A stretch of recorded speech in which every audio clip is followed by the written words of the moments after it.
Hey y'all, it's been a while. I hope you're doing well.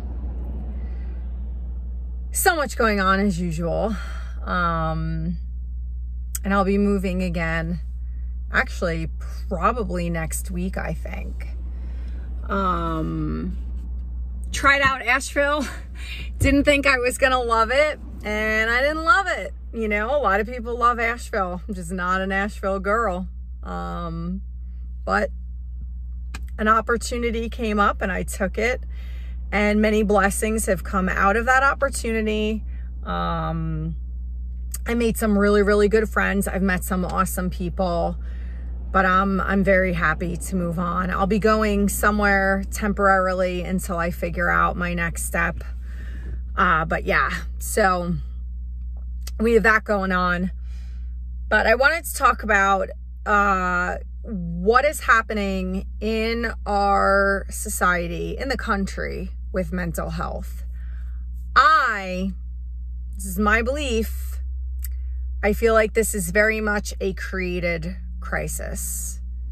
There is no way that the powers that be can't see that decisions being made, laws being passed, and certain things occurring would not have a poor effect on overall health and wellness. You can agree, you can disagree. I think most of you would agree that this is very much created and that there is some sort of bizarre, twisted agenda. So I am halfway through a master's degree to become a licensed clinical mental health practitioner. And the only reason why I have not finished it is because I'm 30 credits into a 60 credit program. I have a 4.0. The school that I was at in New Jersey was all in person.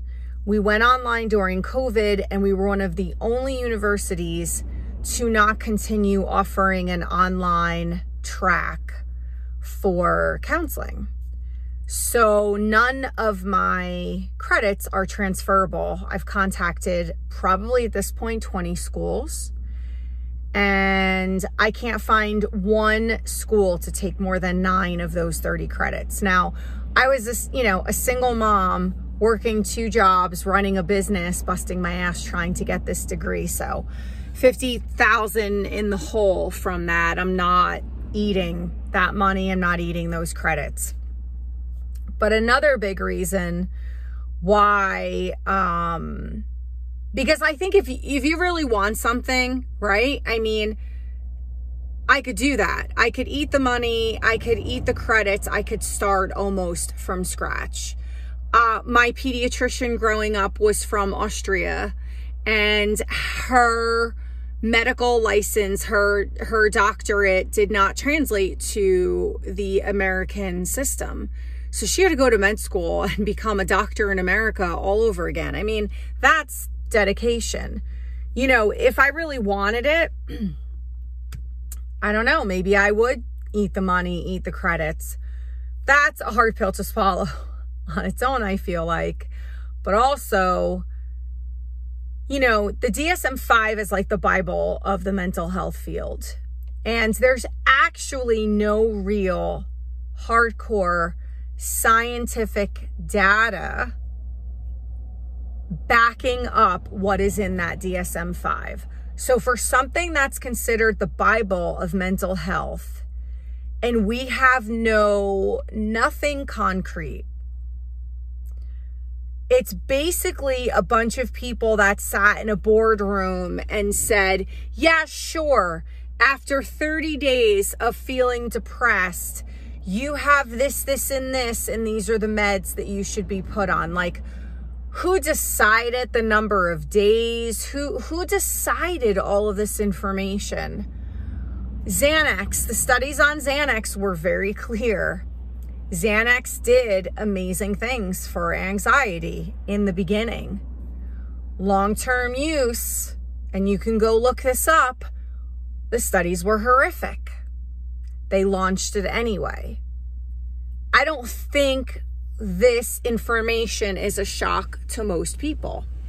That's why when you're watching, I don't watch TV. I don't have a TV, but when you watch TV and you see the commercials of the families frolicking on the hills like Sound of Music, as they're, you know, the voice is talking about all the side effects of medicine. It's like those horrific pharmaceutical commercials that are trying to use the visuals to distract you from the vocals of, you know, heart attack, stroke, suicidal ideation.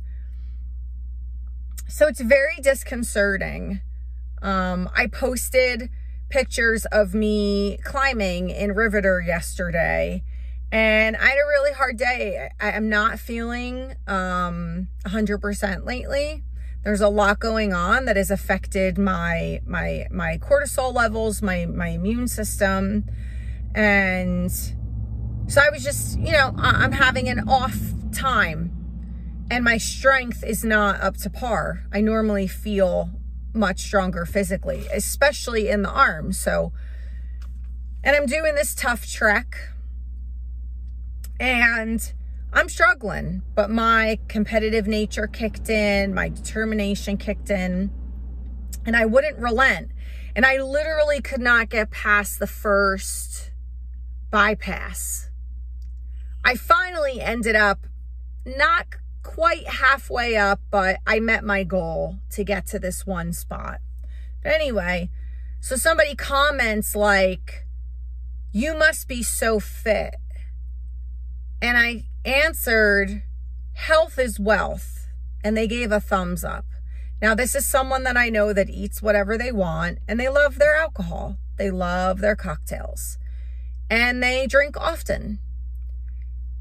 And I think what people don't understand is how every single day, everything you do or don't do matters and counts. That's with your health physically, mentally, emotionally, everything. The food that you're eating. I'm flabbergasted at this point, especially post-COVID, that more people don't understand that all the packaged foods, everything that's processed, going and eating fast food is not good for you. It's not real meat.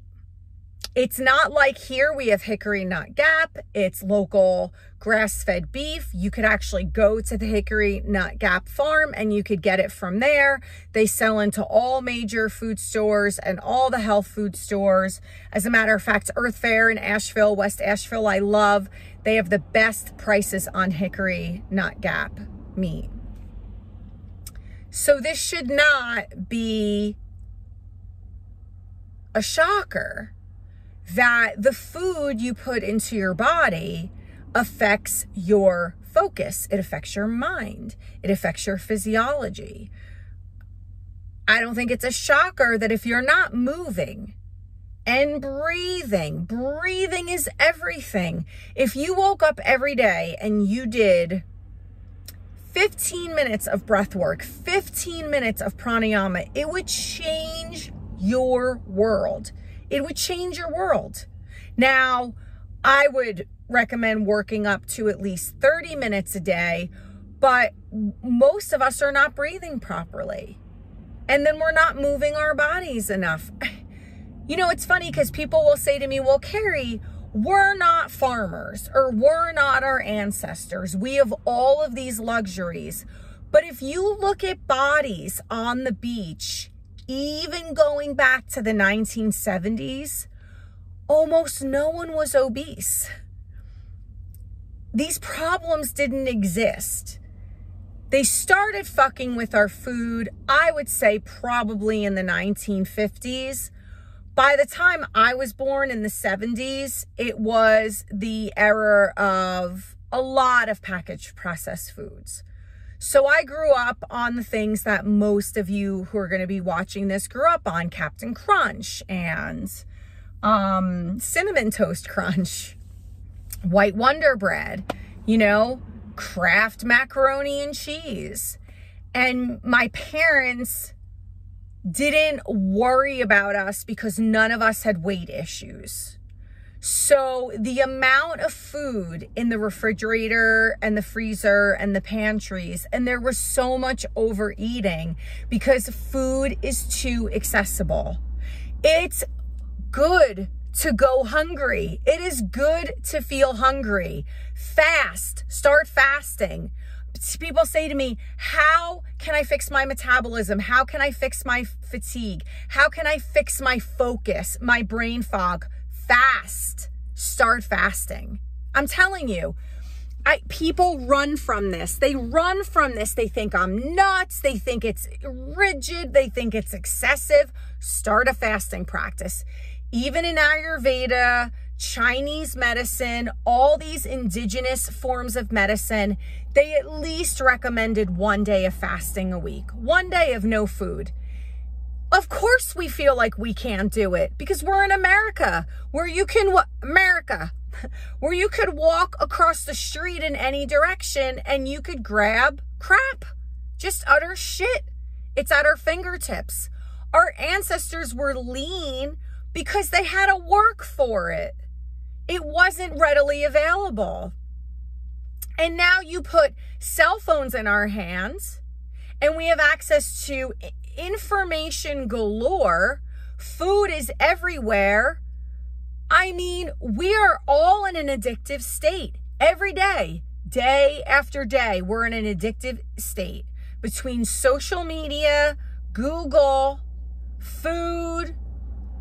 I mean, during COVID, how many people did you know were hitting the bottle? Because they were depressed, they were lonely, they were scared, and then everybody turns to alcohol. This is not brain surgery. What I'm telling you, limit the alcohol. Boom. Super simple. I'm a sober person. I don't drink. I'm better for it. Limit alcohol. Alcohol ages you. If you go and study, we have something called neuroscience now. Go and study the brain scans of what one drink does to your brain. People think this is no big deal. It is a big deal. It's a really big deal. Food. Don't tell me you can't eat organically when there's farmers markets all over the place. And even if you made it your goal and your mission to eat super well Monday through Friday and Saturday, Sunday, let it ride. Great. That's like the 80-20 rule. Perfect. That's perfect. But you can go to farmers market and you can get locally grown produce dirt cheap. I eat mainly meat. My diet is the most expensive diet of anybody that I know. And even I have found ways around it. So I don't eat steak as much because it's expensive. And sometimes I can have wild caught salmon and I'll buy a shit ton of that when it's on sale. When my ground meat or my ground bison or my ground lamb is on sale, I am buying tons of that stuff. I also know the stores to go to. I know Earth Fare has better prices. When I was in South Carolina, it was Sprouts. I knew if I bought X, Y, and Z by the case, I was getting a 20% discount because the butcher loved me. Make connections in your health food stores and in your stores. Find the deals. It's a little bit more work. So you can't just walk into a store and buy whatever. But if you're someone who's a coupon clipper and super conscious of prices, then you're already doing it. So just make the switch. Because yeah, there's a big difference between eating grass-fed meat and meat with antibiotics and hormones in it. You wonder why we're so fucked up hormonally and our physiology. We're getting all of these fake hormones pumped into our bodies. We're not designed to digest that. It creates a lot of confusion. It screws with our natural circadian rhythms. It screws with the biorhythms of our hormones, and especially as a woman. You know, I've talked about this before. We have 3 driving hormones. Men have 1. It's not that they're not making any estrogen, but they have 1, testosterone. We have 3. We need to work a little bit harder to balance things out. So now you're pumping in all of the hormones that they're putting in the cows. People go, well, just don't eat meat. We're designed to eat meat. I believe very few people in this world are meant to be vegetarians and vegans. Most people do really well on meat. I'll give you an example. One of my very dear friends was a hardcore vegan vegetarian for the better part of her life. She's a type O blood type. Her most beneficial food is red meat. Now, I haven't convinced her to eat red meat, but she switched back to eating chicken and fish. She's lost over 100 pounds. Over 100. She's rock solid muscle. She got her energy back. She got her oomph back. Why? Because she started eating animal protein again. Don't you think it's weird that there is such a hardcore push to become a vegetarian and to plant this seed in society's minds that meat is bad and you're this horrible person if you're eating meat?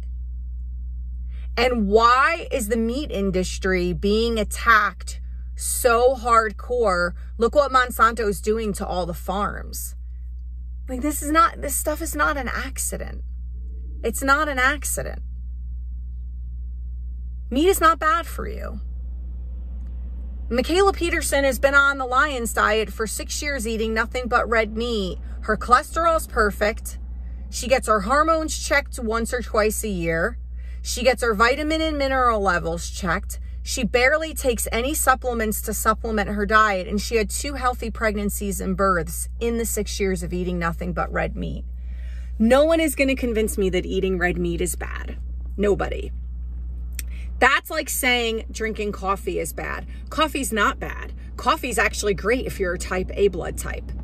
It's not good for type O's. But I will say this about coffee, just as an FYI, coffee's extremely high in mold. Extremely high in mold and super acidic.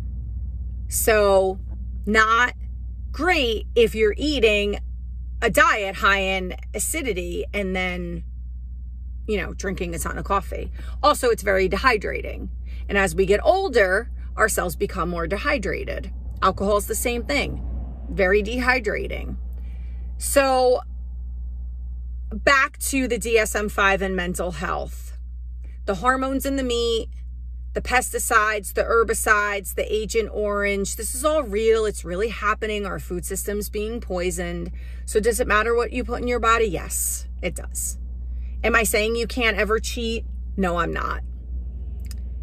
Do I think the mental health crisis is created? You bet your sweet ass I do. To go a step further, I also am convinced at this point that the reason why the Gen Zs and these younger generations are seemingly so batshit crazy, it's created. There is so much polarization and so much divisiveness. And these kids, who are the easiest people's minds to control?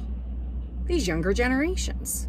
They don't know any better. Their prefrontal cortex is not solidified until their 20s. Probably closer to what, 24, 23, 24, 25? They're being controlled. They're being controlled. How can we not see this? This is so evident. The polarization between the masculine and feminine, men and women, it's totally created. This is why men are running around. Oh, women are crazy.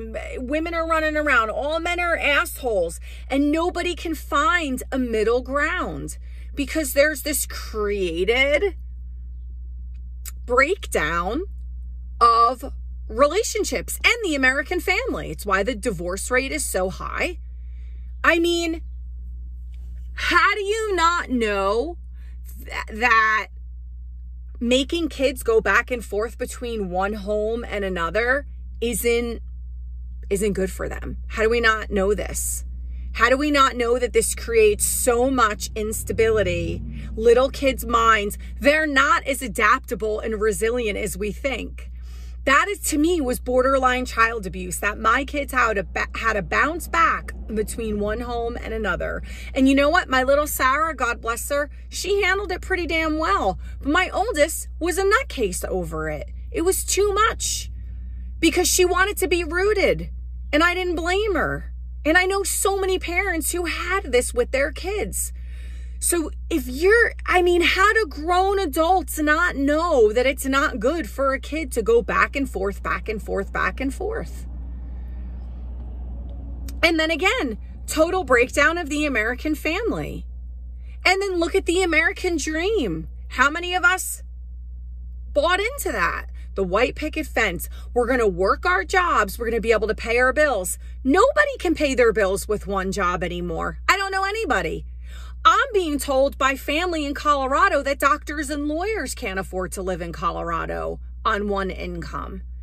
Everybody's being priced out of their homes. There's the greatest migration I think we've ever seen in history. People just moving all over the place, trying to, maybe it's partially being an explorer and adventurer a little bit like me. Like I want to explore that. I have a little bit of freedom in my life. But geez, I'm looking at, somebody just posted a 2-bedroom for rent in Asheville for $1,900 a month. That's a mortgage payment. I'm not renting your house for $1,900 a month. Oh, wow. 2 bedrooms. Oh my God. The square footage was still tiny. This is the stuff that's happening. So we're living in the most interesting times, and there is excitement in it because we're on the brink of other things with consciousness and breaking that barrier into other realities and other mindsets. And I really do believe that you can shift your reality one choice, one decision. You're one decision away from changing your whole life.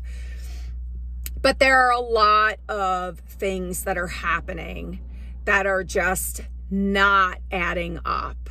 And we need to be having more of these conversations and being really, really honest about this. And this is why I broke free from all the spiritual communities, because there's just all this bypassing about what's really happening. So this isn't a knock to anybody who's like eating the Milky Way.